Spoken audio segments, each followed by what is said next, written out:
Can someone DM me the new Tyrande cinematic? I would genuinely love to watch it, rather than wait a week or so to get there in Renown.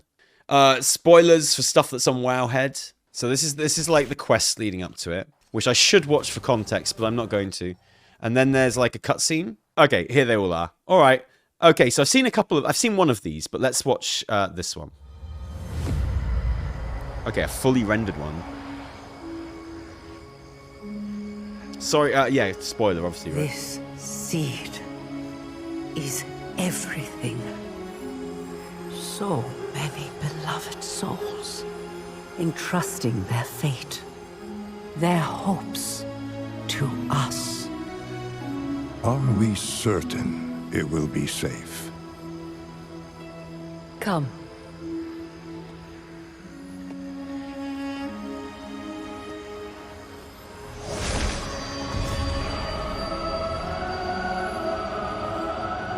Here, by Elun's grace, this gift will be kept hidden from those who would wish it harm.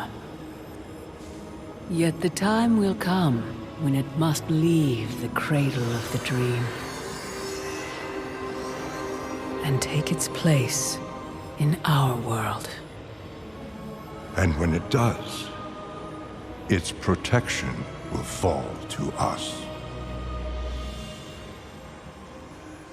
My beloved Kaldorei, all you have suffered, all you have given, will not be in vain. This I swear to you.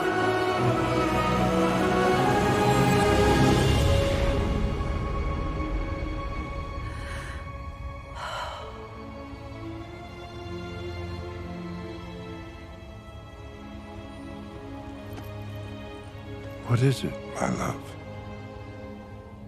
Just a feeling that this time will be different.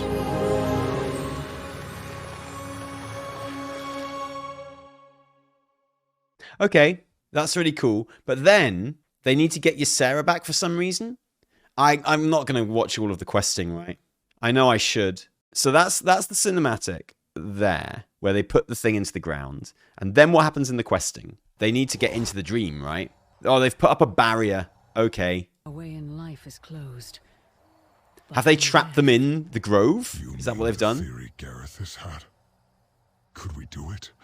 Could we bring Ysera back so she... So they need to bring Ysera back to get through the wall, right? Tell her. So that's what they do. Okay, and then the cutscene, which I've already seen, but it's this, and this is the controversy, right? Your flight needs you. We need you. Whatever the price may be for your return to Azeroth, name it. Tyrande. Tell us. It's me. I must be the one to stay. What? Ysera knows this, though she would never ask it of me. No. We will find another way. When she gave her life for mine in Valdrakken, it was not her time. And now, the balance may be restored. Then I will stay as well. Chandris and the others can... Tyrande, should everything we hope come to pass, the Kaldorei will need you. I am so tired, Malfurion. Such a great line. Do not ask this of me. After everything we have endured. My love, you have always been the strength of our people. They will follow you ever onward, and you will never be alone.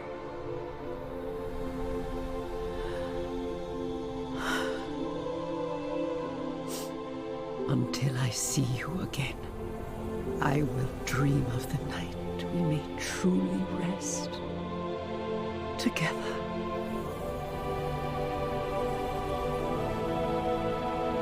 I love that they're acting like we don't have a revolving door to Shadowlands. We have a revolving door to Shadowlands, but like dead people don't. And Ysera is specifically bound not just to the Shadowlands, but to Ardenweald. When Ysera was like reborn in Ardenweald, it wasn't the usual way these things are done. Because they're not meant to be reborn in Ardenweald, right? They're meant to be reborn in Azeroth. And the way that she was kind of saved, it said at the time, she was bound to the place. So yeah, I mean, it's a whatever, it's a mulligan, but they can explain that pretty easily, to be honest. Thank you, Holters, for the 2 gifted subs. And let's see this final one as well. Let's have a look.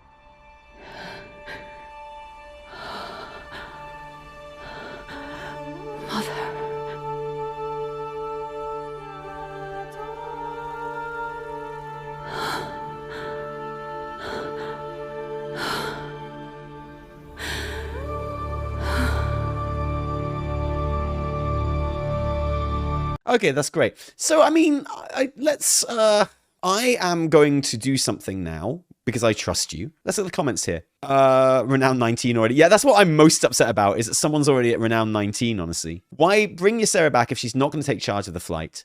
Tyrande explicitly says that her flight needs her. Malfurion puts himself on a different plane of existence just to give Maritha a confidence boost. Doesn't that kind of invalidate Malfurion's sacrifice? Additionally, I mean, I don't know. Whatever. So Malfurion has to sacrifice himself so Ysera can come back and be useless. This sucks. When she gave her life for mine in Valshara, it was not her time. This literally did not happen in Legion. That's not how the questline happened. Ysera and Malfurion weren't even together when she was corrupted. No, because he was captured. He was literally in need of rescue. That's why they weren't together. That's some bullshit. Yeah, we freed him. Exactly. It said in the quest text he looks forward to seeing the new world tree, so it's temporary. Yeah, exactly. And that's the main thing, right? So, do I think we need to bring Ysera back? No. Do I think it kind of invalidates her emotional return in Shadowlands? Yeah. But I thought we all wanted to write off Shadowlands. I thought we all wanted to pretend that Shadowlands didn't happen. In which case, another grand return for Ysera's okay, right? We rescued him, not Ysera. Ysera had nothing to do with his rescue. That's not true. That's just not true. Don't you remember us flying around Valshara, like, on Ysera while Malfurion was calling for help? I know it was a fake Malfurion and stuff, but like that's a thing that happened. It, like, those missions that led up to her getting corrupted, and then the quests that saw us get rid of her because she was corrupted. Whoops, psych, sorry. Were all part of the Malfurion rescue. Of course they were. They were all part of it. She didn't sacrifice herself to save Malfurion in a 1-for-1 trade. She didn't throw herself in front of a bus to like push him out of the way of it or something. But like to say she wasn't in, like to say that she didn't get corrupted in the process or in the kind of journey towards rescuing him is false. That's just not true. Why does this feel like Anduin's thing? We haven't got anything we need him to do for a while, so let's have him bugger off for a bit. Well, I mean, that's exactly what it is. Of course it is. But if you're going to criticize Danusa specifically for writing Malfurion out of the story for a long time, then I don't think you can exclusively blame... Like, if the thing we're upset about that we think is bad writing is arbitrarily writing Malfurion out of the story for a long-ass time because he's asleep somewhere, then I'm not sure Danusa deserves all of that particular blame. Like, it's been done before. Yeah, I feel like it's kind of in character. He says he looks forward to seeing the World Tree, so I don't think he's going to be out for more than an expansion, to be honest. That's what I think.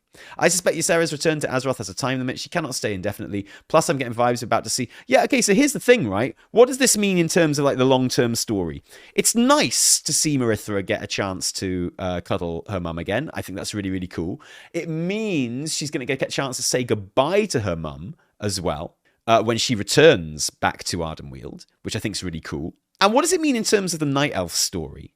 Because a lot of people are selling this as another big L for the Night Elves, right? People have got into their heads that Blizzard hate the Night Elves by giving them all of the story. Blizzard hate the Night Elves because they get all of the story. You know, it's like, wow, Night Elves get all the story. Blizz must hate them. And it's true that Night Elves have been through some shit, right? And that's true. But, you know, it's incredibly engaging shit as far as I'm concerned. And, you know, they've had a tremendous story focus for the last, like, my God, 3 expansions now. And rightfully so. They're a really interesting, awesome race. I'd rather have no story than take the L's. You see, that is such a weird concept for me. I'm not saying it's a wrong concept, and I know the way people engage with MMOs is different from how they engage with other media. I get that. But using that logic, you wouldn't want Empire Strikes Back. I'd rather have no story than have like, the people I like take L's. No Empire Strikes Back. Are you going to come out of Empire Strikes Back going, oh my God, like, George Lucas clearly hates Han Solo, clearly hates, like, the rebellion, clearly hates the Rebel Alliance. Like, your $10 ticket money isn't worth as much to George Lucas as the $10 ticket money of people that really love the Empire. And it's just like, you know, obviously he hates Han Solo because look at the fucking L's Han Solo got in there. For a start, Han Solo did nothing in this film, okay? He just got schooled by Princess Leia, woke shit. And then he got put, like, he got one, like, his friend betrayed him. And then he got a shot at Darth Vader, completely dicked it up. Darth Vader just kicked his ass. And then he got put in carbonite. Woke shit, mate. Woke shit. I'd rather no story than the L's that, like, Han Solo has taken in this movie, and the Rebel Alliance as well. What? Luke Skywalker, turns out he's fucking shit at fighting, gets his hand cut off, and fails his training, leaves his training after like a week. Petulant little shit, Mary Sue. Oh, so he's done a week's training and suddenly reckons he's good enough to take on Darth Vader. He's just an arsehole, man. And then Darth Vader reveals that he's his father. Spoilers, sorry. So Luke's not even his own real character anymore. He's just someone else's son. Which is fine, because he's an arsehole leaving his training after a week. And they've just taken, like, massive L's, the Rebel Alliance, all the way through. Like, none of their plans make sense. It's all bullshit. Butchered the entire saga. I'd rather no story than the L's. But no, obviously no one says that. Everyone says Empire Strikes Back is literally the best Star Wars movie. Which, you know, it is. Apart from maybe Rogue One. And, you know, like, the whole point is, you've got to take some L's, and you get, like, bigger W's if you take the L's. And, like, traditionally, the goodies take more L's than the baddies. Like, traditionally, the heroes, throughout the course of a narrative, will take all of the L's until the very end. Like, basically, the only W that the heroes of a movie or franchise or whatever ever get is the end. Like, the whole point is they take L's until the end. Right, but if every expansion is a movie, it's not. It's not, is it? Every expansion is not a movie. It's a story which is continuing. Like, and the thing is, you know, they're going to grow a new world tree. No, movies aren't interactive media. No, I said that. I said people interact with MMOs in a different way from movies. But the idea that because your favorite race or characters in a game take L's, that they're being hard done by, or that the story writers hate them or something, I can't get my head around that mindset. I'm really sorry. I feel like you can do characters dirty, absolutely, but usually that takes the form of ignoring them. You usually, like, are the gnomes done dirty? Yeah. Not because bad things happen to them, because they get completely ignored. Are the Tuskarr done dirty? Up until this expansion? Yeah. Not because bad things happen to them, because they got completely ignored. Like, for me, the definition of whether the writers do right by characters or races or whatever is not, like, do bad things or good things happen to them. It's, like, literally just how much focus do they get? How much exploration do they get? How much, like, depth do they get? And I think, for me, I think the Night Elves get loads, and I think they come off really well in this game as a result. Yeah, they take some serious defeats and some serious L's, but they deal with them heroically. And I think, for me, I can't get my head around the idea. I sympathize with you if you feel like this. I'm not saying you're wrong or bad for thinking this. I'm just giving you my own personal opinion on it. I can't personally get my head around the idea that I like the Night Elves. I would say they're one of my favorite races in the game. One of my favorite peoples in the game. And for me, I like how much story focus they get. So what does this leave them with the story? Is this another kick in the balls for the Night Elves? Not really. I think it's kind of cool for the Night Elves. For one, you get this nice scene between Tyrande and Malfurion, which I like, which, let's face it, okay, because Malfurion is going away for a bit, because of this storyline, we've got 2 cinematics with Malfurion in, which is a fuck of a lot more than we'd have got if he wasn't going anywhere. So, look at it this way. If you're Malfurion's biggest fan, I'm very, very sorry. Just for everything, ever. But also, if you're Malfurion's biggest fan, then would you rather actually get 2 cinematics and then he goes away for an expansion, or just have him not appear in this expansion but he doesn't go anywhere? Because that's your options, okay? Should those be the options? I don't know, who cares? Like, seriously, who cares? But, like, those are your options, right? You can have 2 cinematics where he actually gets some story and then he goes away for an expansion. Or he doesn't go away, but you don't see him because he's not fucking important. He's not in the story at all. What would you prefer? Don't all break my chat, Malfurion fans, the millions of you that there are, by typing all at the same time.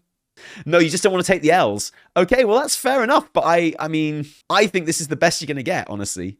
Like, I feel like, you know, again, if I like Malfurion, I prefer this. He just got 2 nice scenes, which he definitely wouldn't have got if nothing was happening to him, right? Now, where does it leave Tyrande and Malfurion?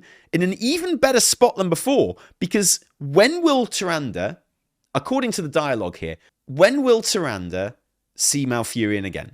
No, it's said quite explicitly here. He says, when the world tree is back. When the new world tree is, like, born, ready, grown. He literally says it. So, like, he says he looks forward to seeing the new world tree, right? Which means that when they grow their new world tree, you're going to get this massive payoff that has been kind of on the cards and building since BFA. It will be one of the most satisfying payoffs in the game. Like, I am so tired, Malfurion.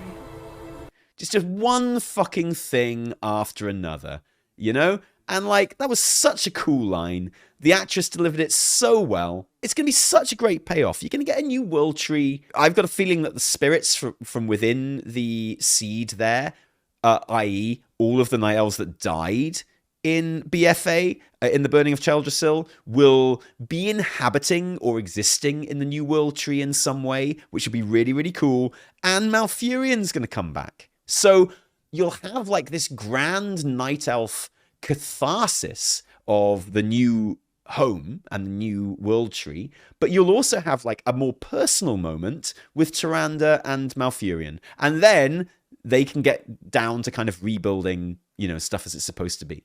So, I mean, like, I don't count that as a massive L. It's been several years in games since Shadowlands ended, and they still haven't planted the world tree because they can't get the proper permits. They've been trying to find Mellifera, right? Yeah, Ysera basically told Tyrande in Shadowlands that the Dragon Isles are where it's at. That happened in 9.2. Yeah, no, so for me, like, this is all just steps along the road to the new world tree and everything being cool with the Night Elves. And I'm down with them going through some drama first and some tragedy first, you know? And it's never made them look stupid. It's never made them look bad. You know, they've always just been very dignified and heroic with it. Tyrande got that cool shit where she kind of got incredibly angry and went on a bit of a rampage, but it didn't cause any harm to her psyche or her reputation or her, like, you know, her soul. So she just basically got to, you know, it could have all gone really bad, but she came back again in time. So she basically just got to be an absolute fucking badass for a bit, which is cool. With no real bad consequence, which is excellent. 100% the spirits will be there. The old Night Elf spirits who died in Teldrassil will be in the new world tree. I completely agree, yeah. This undoubtedly is a fantastic story tangent, and regardless, they have to have made sacrifices. I'm going to move this over here, sorry. They have to have made sacrifices to recreate what was lost. So much devastation can't just magic back into being following a time skip. Yeah, I'd agree. Like, if I thought that they were never going to do anything with the Night Elves, I still wouldn't mind, to be honest. Because they had loads of cool story focus, which is really good. But if I really like the Night Elves, which I do, I think this is good. I can understand if you feel, upset because you think Blizz is dicking over your favorite race or whatever. I can't understand, actually. I sympathize, but I don't understand. I really don't. And I know Ysera isn't a night elf, but she is as important to them as Malfurion. Completely agreed. Completely agreed. And the elves need to mourn and accept and move on. No, they don't. They don't even need to do that because they're clearly going to get a new world tree. They don't need to. They don't need to accept and move on. Like, they are clearly working towards a new world tree. They are clearly going to get it. And it's going to be an amazing moment when they do. And Malfurion's going to come back, so you're going to get that nice personal moment between Tyrande and Malfurion as well. I don't hate this as much as other people, I've got to be honest. If you're entitled to hate it, I always say this, I'm not going to call you a bad person or whatever. I'm not going to say I'm worried for your kids just because you disagree with me on a cinematic, right? I'm just giving you my opinion because I'm the one with the microphone and it's my channel. Oh, that would be moving on with New World Tree. Okay, fair enough. Yeah. Well, I mean, in that respect, they have, like, you know, they're not looking for revenge over Teldrassil anymore. They reached their kind of, they've got justice for that in Tyrande's eyes, you know? And obviously, their populations, there's always going to be people that just want to move on, and there's always going to be people that just want, like, violence and retribution and stuff like that. And that's perfectly acceptable. And we see both examples of that in Night Elves in Dragonflight, you know. So as a population, it's always going to be mixed. But yeah, Tyrande and like the kind of the main Night Elves, they are looking forward, I would call it. The Night Elves are still pissed with the Alliance. I don't blame them for that. Don't blame them for that at all. But in terms of, like, you know, Tyrande was on a mission to get revenge on Sylvanas that could have taken the form of bloody retribution. It ended up taking the form of something a lot more noble and also helpful to the Night Elves. Yeah, Sylvanas could have been killed, and that might have been cathartic, but there's no doubt that Sylvanas rescuing all of the souls from the Maw is much more useful to the Night Elves. You know, it, like, does more good for the Night Elves, irrespective of, like, whether Tyrande is saved or whatever, you know? So, you know, like, it is what it is. And I'm looking forward to the World Tree. I can't wait until there's a new World Tree. It's going to be so awesome. It's going to be so good. I can't wait. It's going to be so cool. Here's an interesting fact. That cinematic's brilliant, by the way. I love it. It's amazing. It's got everything it needs. Here's the thing. Has any character appeared in more pre-rendered cinematics like that, in more consecutive expansions than Tyrande? Because this is the 4th expansion in a row where Tyrande has appeared in cinematics. Usually that does not happen. Characters get woven in and out of the story, but she's in Ysera's death cinematic, in a pre-rendered cinematic. She's obviously in cinematics all the way through BFA. She's obviously in cinematics all the way through Shadowlands, and obviously she's now a main story focus. That's 4 expansions in a row. That's, like, unheard of. Sylvanas, maybe. I don't think she was in any. Well, she's not in any unless she turns up in Dragonflight, which seems unlikely. She's not going to match Tyrande. She's technically in a mop one, but not really. Isn't she in the group of where's the mop ending cinematic for Horde? How is she really in this? You disappoint me, Garrosh. Thrall, maybe, yeah. You are not worthy of Maybe your father's Anduin. Well, I don't think he's legacy. gonna be in this one. That's the thing. His punishment is not for you alone to decide. I don't think Varian has been. He hasn't had a model long You enough. Take him. We have all suffered from his atrocities. My people. More Yeah, blah, than blah, blah. Any other. Flame, thank you for the sub, mate. Is she there? She is there, technically. The Horde needs its true war. She is there. Does she say anything? More than Maybe we should make that a ever. criteria. Will Yeah, follow. maybe Thrall. Maybe Thrall. I am not worthy.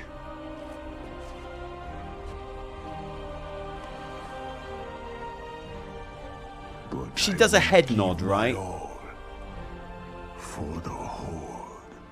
She does nod her head. Look at them. I guess that counts. Already they plot against us.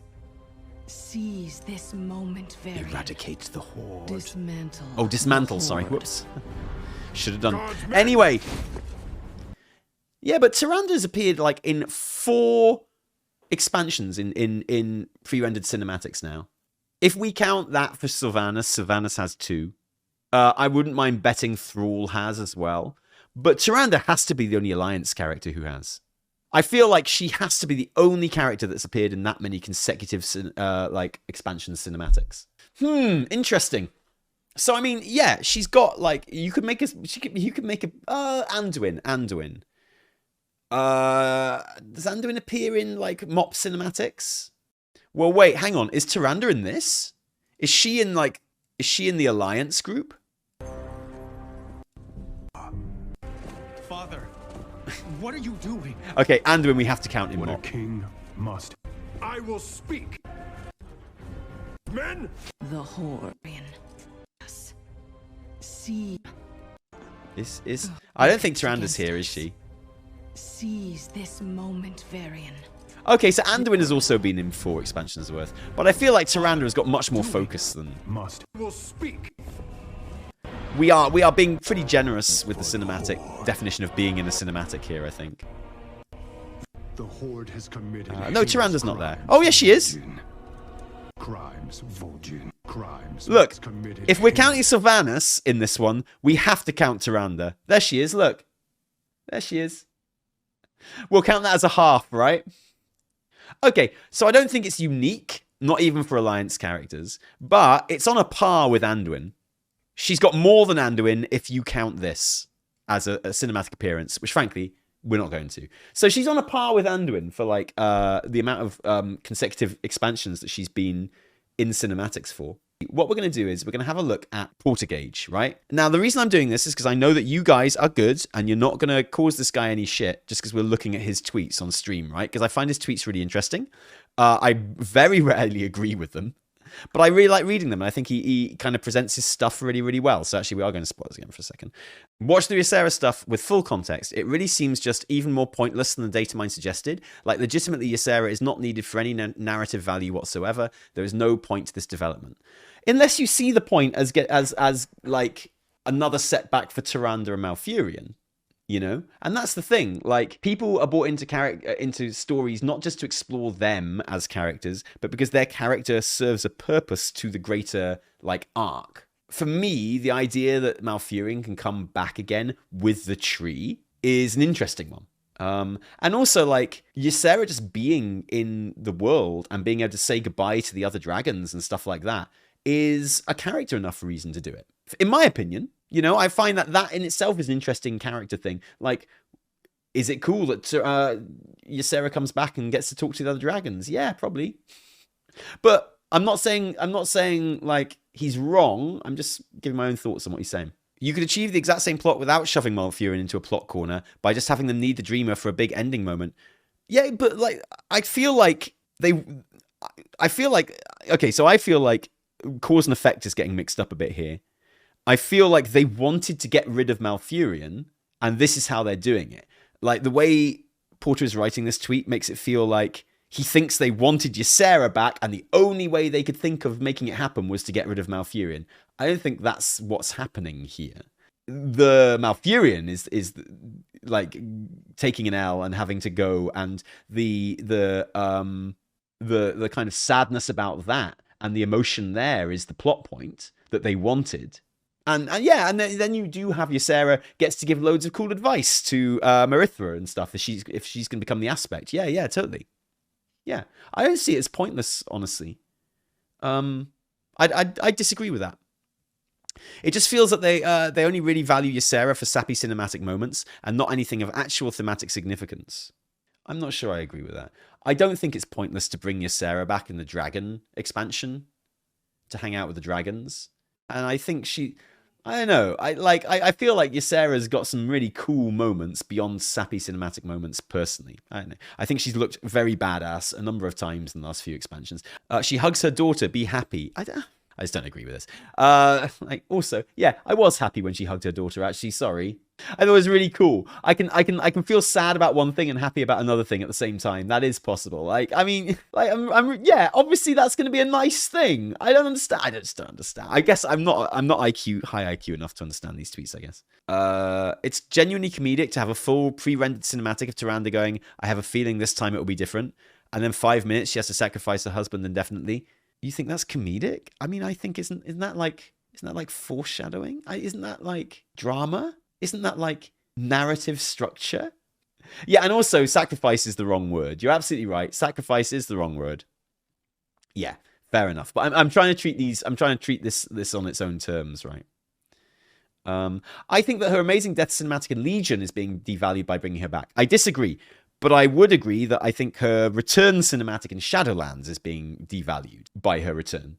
So I agree with you that like part of past events is being devalued slightly by her return in Dragonflight. I agree with that. I guess I just disagree with what part. Like Ysera coming back in Shadowlands was awesome. It had a really good build-up. It felt really cool. It felt like some kind of justification after a really kind of like harsh death. I thought it was really good. And it does devalue that slightly. Yeah. Although I said that before seeing the cinematic.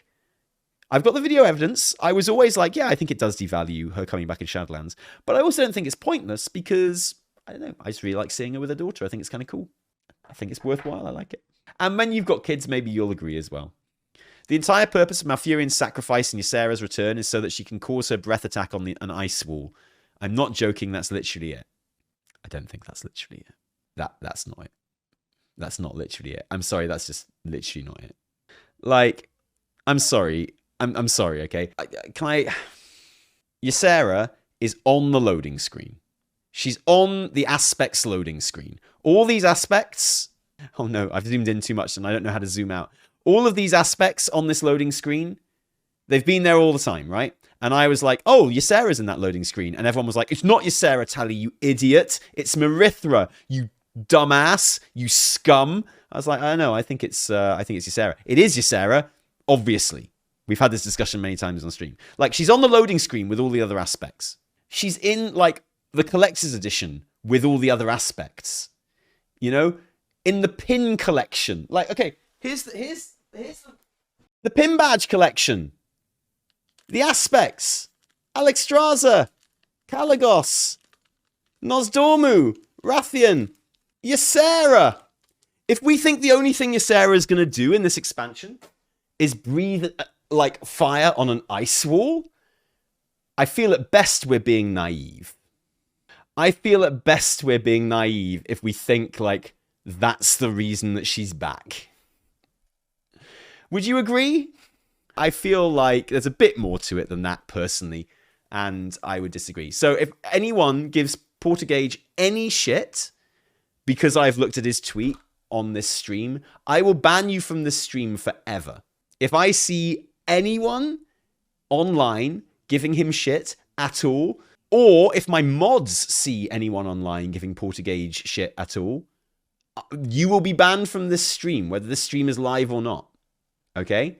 We have none of that shit. And after we've banned you, we'll all make fun of you.